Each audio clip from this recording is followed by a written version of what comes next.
Hey everyone, it's very, very early on a Friday morning. I just got home from work and I thought now is probably the best time to get a video done. I'm committed to do this in one take, so we'll see how this video goes, which means this video will be shitty. Anyways, I'm excited for many reasons. One being it's the weekend. I'm done work for the week. And in a couple days, I'm heading down to Calgary. I'm making the 3-hour drive down to Calgary to participate in their record fair. So I'm excited to see all the people I know in Calgary. To see Liam Dyer. Hopefully I'll see you there. And all the other Calgary folks who I've kind of gotten to know through these videos. And anyways, there's many other reasons why I'm excited, and I'll get to those as the video goes on. Anyways, cheers everyone. I hope everyone had a good week, and I hope everyone's going to have a really good weekend. That wasn't too bad of a start. Not bad for one take. Anyways, what you're listening to, and I'm probably playing a little bit too loud because my son's upstairs sleeping. He's off school today.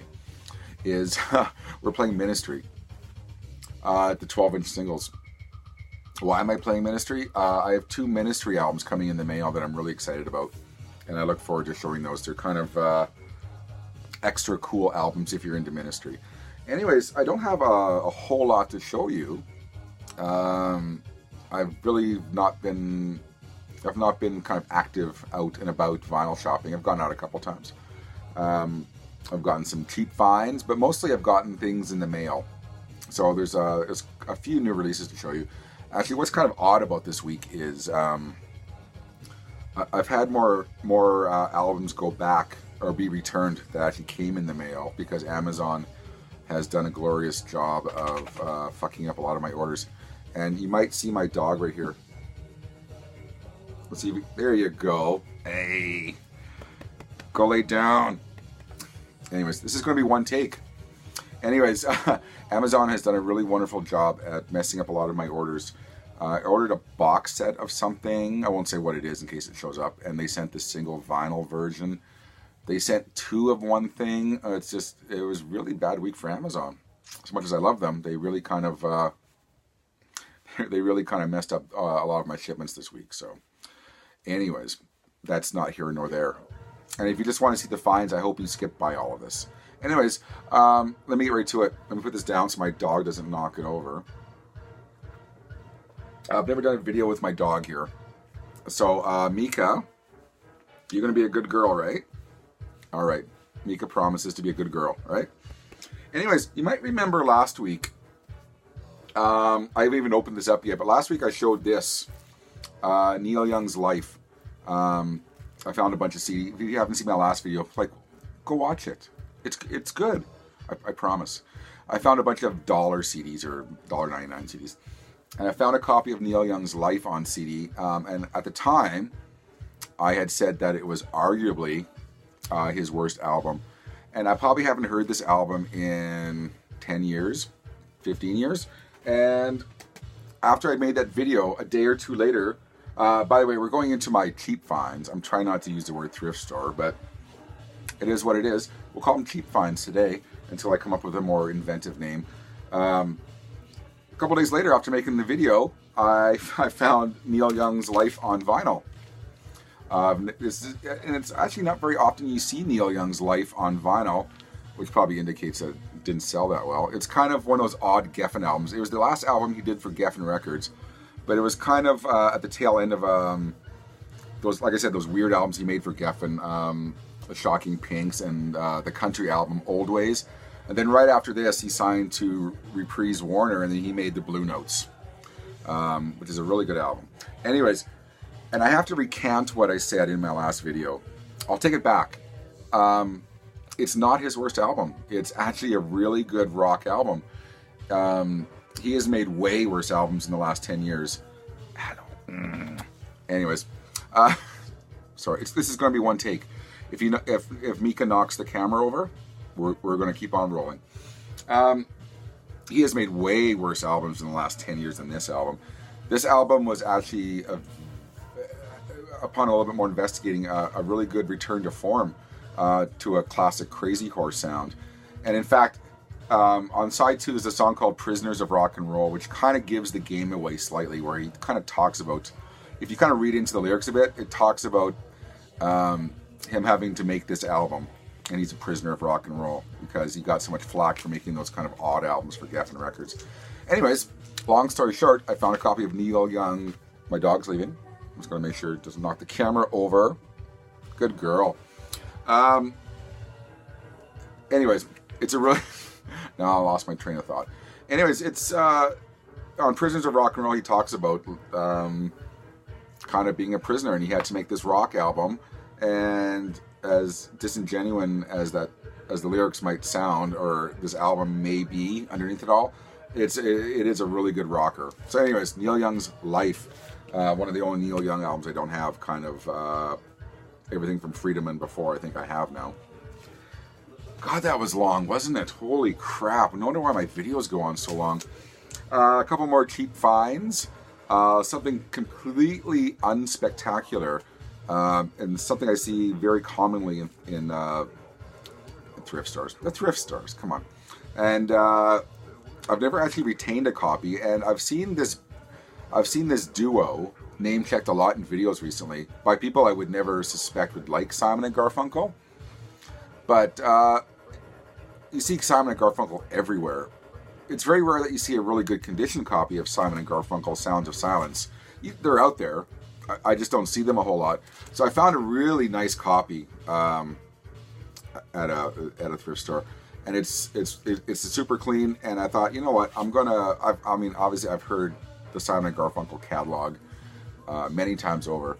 I've just not even thought about retaining any of their albums in my collection, but since this one is so nice, and I did give this one a spin, and I enjoyed it. Maybe it's age.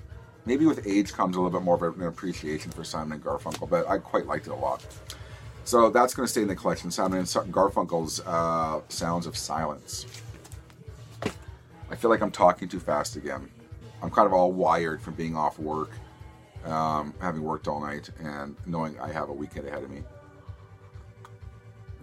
At least that's the excuse I'm going to tell you. Something kind of exciting if you are a country music fan, but hang on, don't fast forward. Don't. This is maybe the second time I think it is the second time I've seen this album in the wild. Either at a thrift store, or at an antique mall, or at a record fair, or anywhere. And I don't know why it's so rare, but like I said, for all the digging I've been doing for the last 1,000 years, I've only ever seen this album twice. And I found one yesterday for $1. Anyways, it's a copy of Dolly Parton's Jolene. I had found a copy, I want to say a year ago, and it wasn't in the greatest condition, but I ended up kind of passing it along. But I found this yesterday, and my appreciation for country music kind of extends to what was passed down to me from my father. And this album seems, it kind of fits. I mean, it's Dolly Parton's Jolene. It has Jolene, and it's got I Will Always Love You in its original form, not butchered by Whitney Houston. And this will definitely be staying in the collection. I do have fond memories of my parents playing Dolly Parton. Anyways, I kind of saw that and kind of, this is one of those finds you don't, like, it's so rare that you see those anywhere, really. One more cheap find, and this was personally very exciting in so much as this complete, not only did I find this at one of those thrift stores, but it's a set completer where now I have all the albums by this band, and you just don't really very often find albums like these in those kind of stores. But I got a copy of Susie and the Banshees Tinderbox. That might be my screen cap. It might not be. This is an original UK pressing as well. Unreal. And it's in really nice condition. The original inner sleeve is there. So thank you to whoever donated that one. If you don't know Tinderbox, one of Susie and the Banshees' biggest songs was Cities and Dust. I still play that DJing, and I'm amazed that it could be kids 18, it could be people my age, 105, who will pack the dance floor for Cities and Dust. And I think Candyman was the other song that was a single on this album. There might have been another one. Anyways, Susie and the Banshees Tinderbox.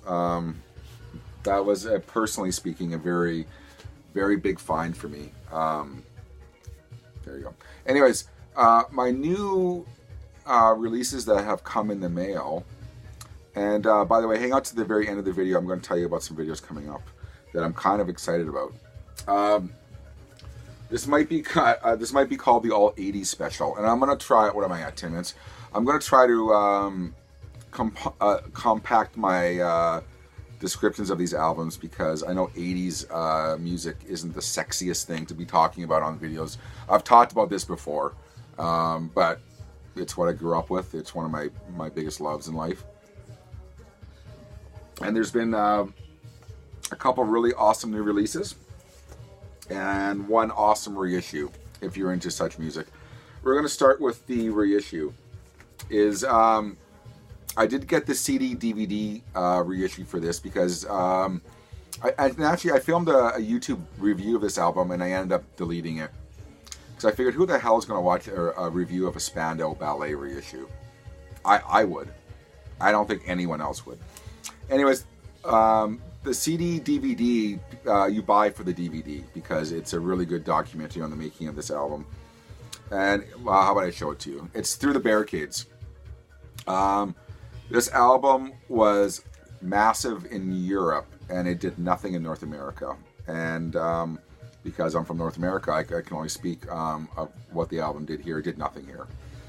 But the song Through the Barricades was a massive hit, the title track off this album. But the biggest knock on this album, and what I think is why it didn't do well here, is because it was one of the worst mixes, and one of the, I can't say it's badly produced, but they wanted this to be their kind of rock album with big heavy guitars in it.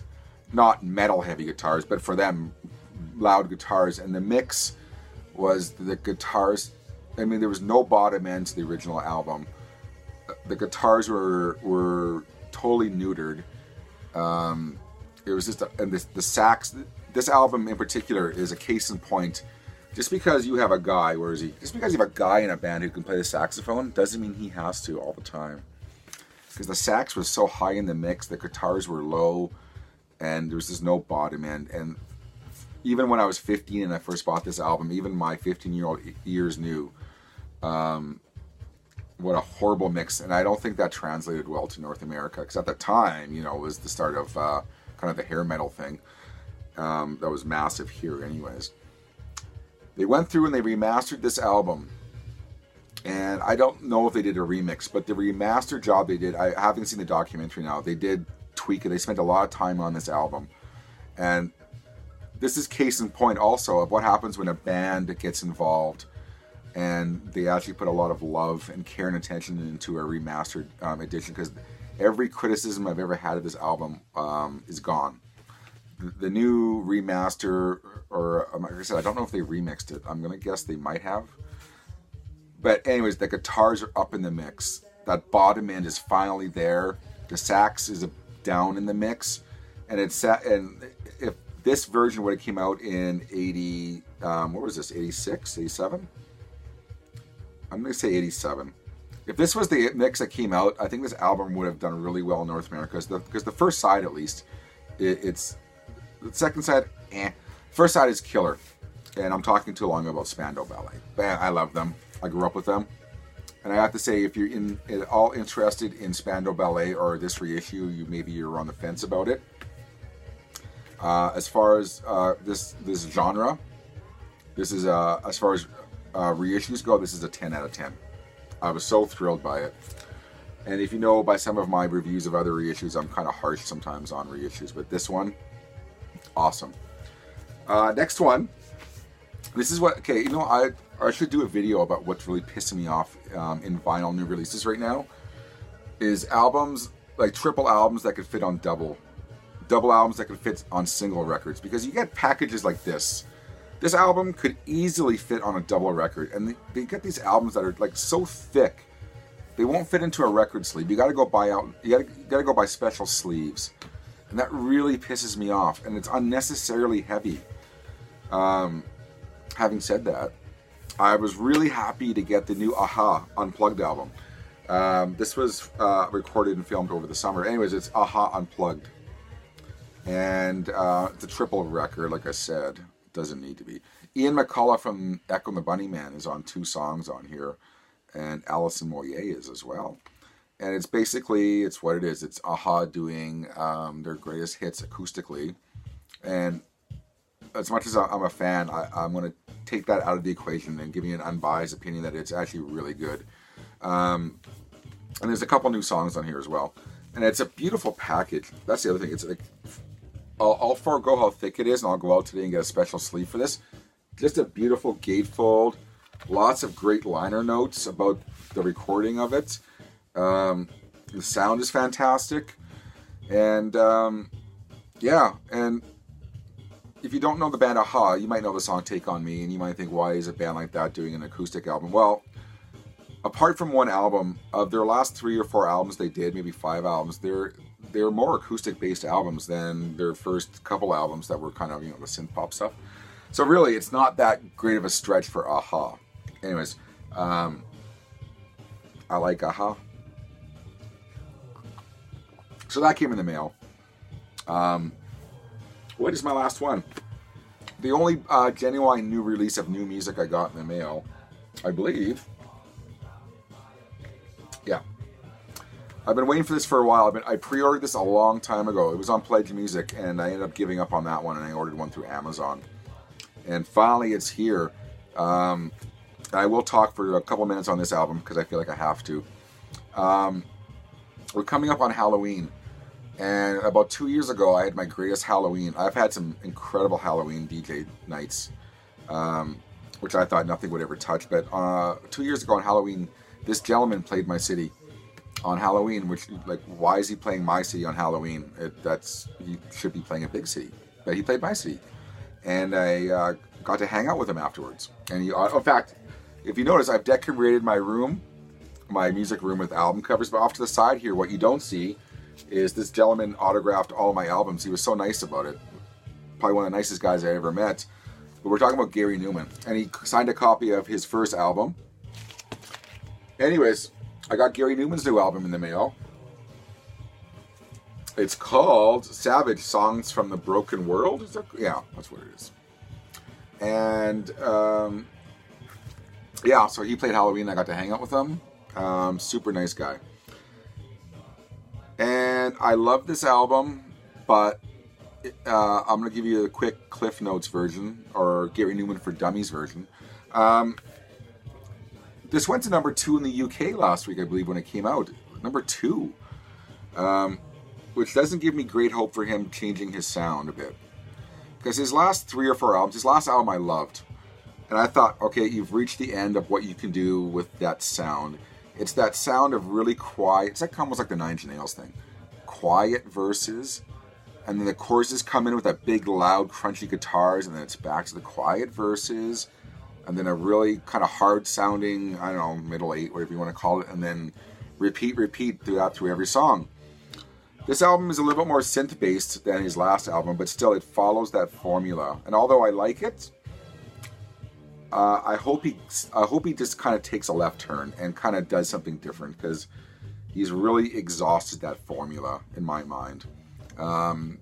Yeah, so as much as I love Gary Newman, if he releases another album like this, I'm going to have to kind of give up the ghost on that one. To me, it's like, and like I said, this album went number 2 in the UK. It doesn't give me great hope that he would change his formula now. But Gary, you need to do something different. I don't care what it is, but do something different. Having said that, I kind of knew what to expect, and it was very unsurprising. Anyways, it's still a good album. Having said that, for that chosen genre of repetitiveness.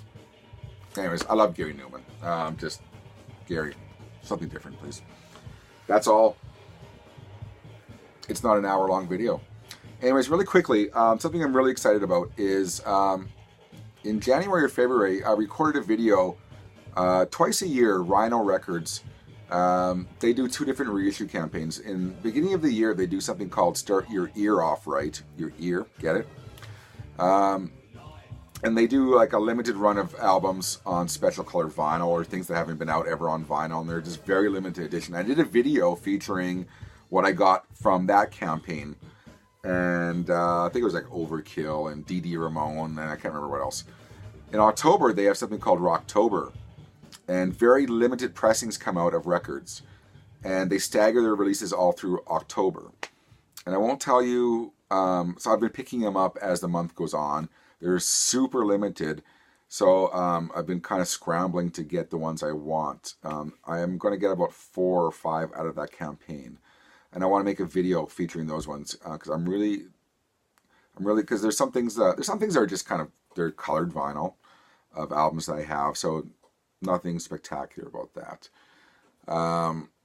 But there's albums coming out in this campaign that this is maybe their first North American release ever on vinyl, or it hasn't been out on vinyl since the 80s, that I'm super excited about. So I've kind of got all my friends in the retail world, the music retail world, they've got their fingers ready to grab one out of the box for me, whatever store that might happen to be. And like I said, I'm hoping to film a video for that, because it's something that's really exciting for me to get these albums that, and because they're so limited. Anyways, I'll be watching the video I make, and then I can shut up now, right? Anyways, like I said earlier, I think my next video will be any records I pick up from the next record fair in Calgary in a couple days. I'm hoping to find something interesting to show you all. And apart from that, that's it. So thank you, everyone. Thank you for watching, if you're watching this. Thank you for subscribing. Thank you for commenting. Something really quick is that I don't have access to a laptop readily anymore. My laptop has kind of died. And this what I'm about to say came out of a video that Andy from Andy's Vinyl Den did a couple days ago. If you've seen that video, then you know what I'm talking about. If not, what I'm going to tell you just kind of it stands alone from that video.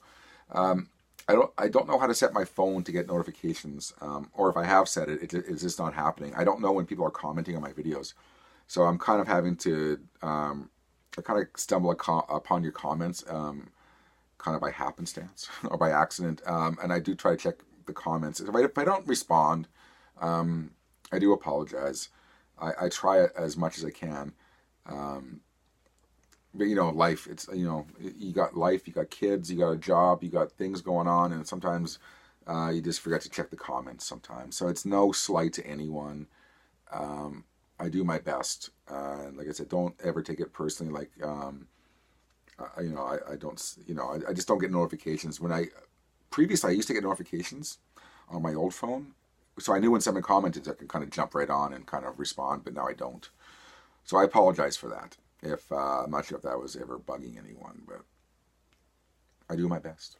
Anyways, I'm going to end this here, and I'm off to bed. And, yeah. So, take care, and if you're going to the Calgary Record Fair, I'll see you then. Everyone have a really great weekend. Have a great next week, and we'll see you soon.